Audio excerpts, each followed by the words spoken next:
Hello, almost Shabbat Shalom. Welcome. So, a lot of things going on. Next week is Tu B'Shvat. It's the 15th day of the month of Shvat, which we are now, and it is the New Year's for the trees.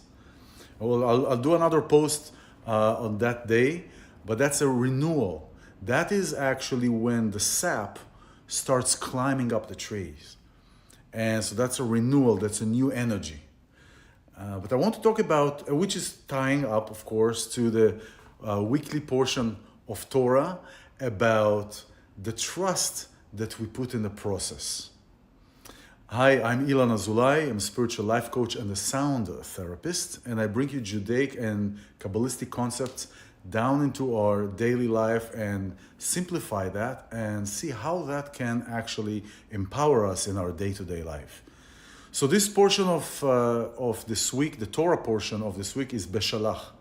So last week, after all the plagues were put on Egypt, Pharaoh told Israel, get out of here, go. They left.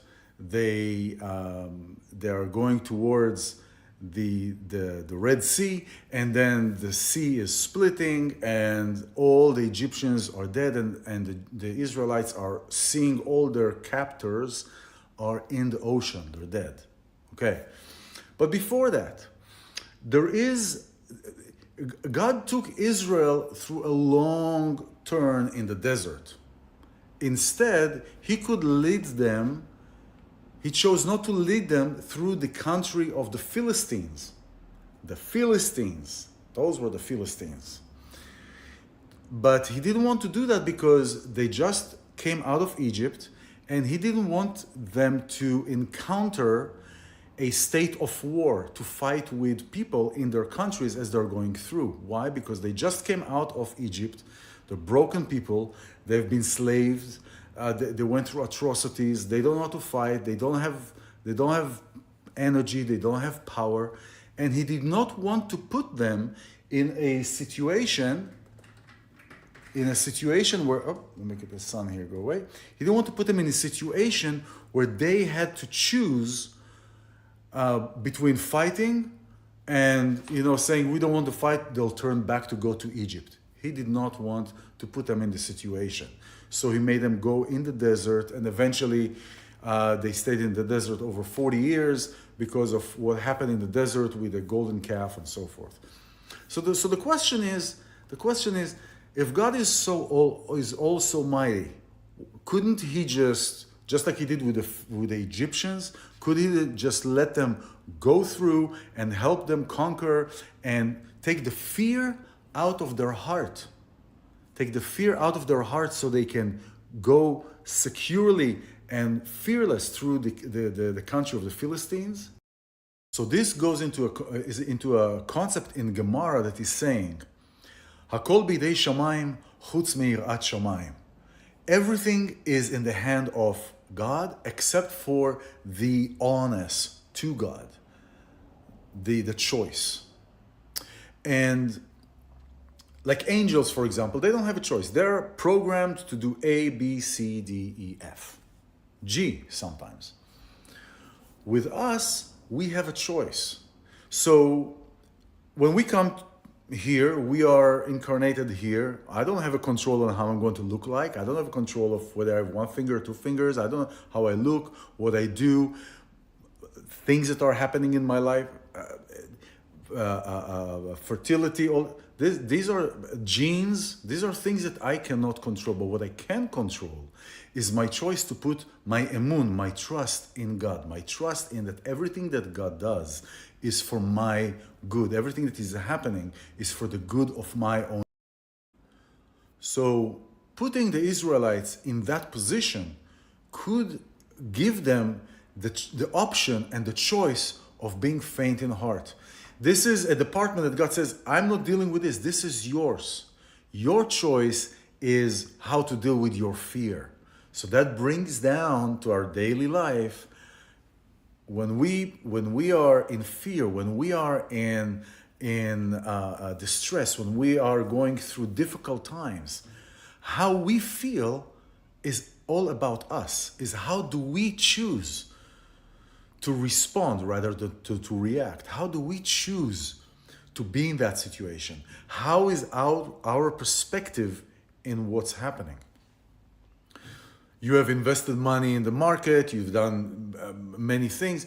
If our trust, it's not just believing that there is God. Believing in Hebrew comes from the word emun, meaning putting your trust in. Meaning I trust that I'm putting my trust in you, that you are going to take care of me.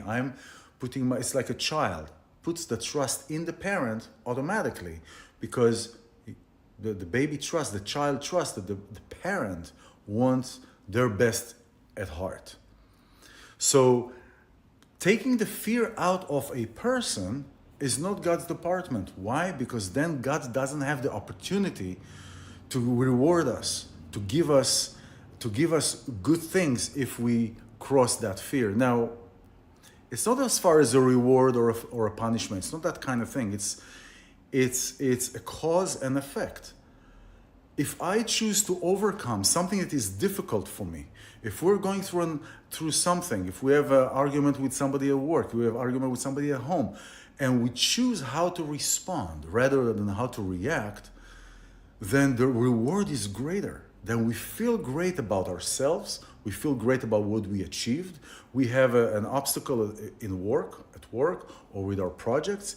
If we overcome that obstacle, the reward is so greater than if we would just retreat and go back.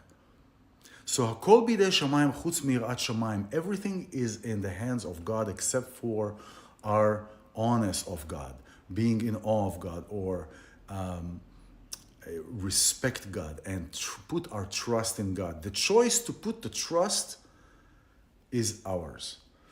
The best way to look at it is, as I said, as children. Children go in the world. The only thing that children have really is wonder. They wonder. Now, ask yourself, when was the last time you were wondering? Just enjoying what is around you. Many of us do. Some of us don't, and we're switching. Sometimes we go up and down, and we have those moments in life where we are questioning things. But in general, wonder comes when we don't have fear. Wonder comes when we put our trust in ourselves, in God, in that everything is happening exactly as it is to happen. So wherever you are right now, you're exactly in the position, in the place that you have to be for your benefit of your own journey. It's putting the trust and knowing that everything in this world is created for you to explore, for you to make better. So with that, Shabbat Shalom, trust in yourself, trust in God, be yourself and authentic.